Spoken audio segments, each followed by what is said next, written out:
सरकार को गुहारि करिया पर तो केही सुनले नै तेणु मु निजे बाध्य हेली कि प्रत्येक मद बंद करवा तापर सरकार को आमे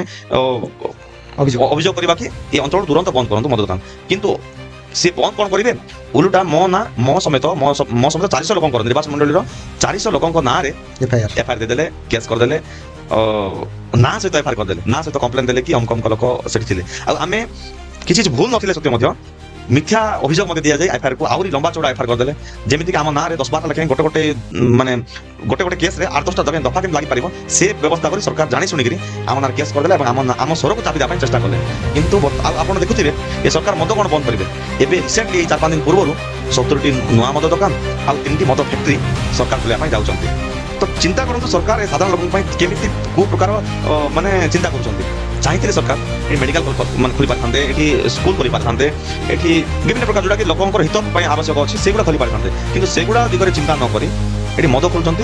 युवगोष्ठी को पथभ्रष्ट करने साधारण लोक जीवन को मारदेवा सरकार माने योजना है मद मुक्त नुहे मद युक्त आ लोक माने साधारण लोक मारिया बहुत सुंदर प्रयास कर सरकार।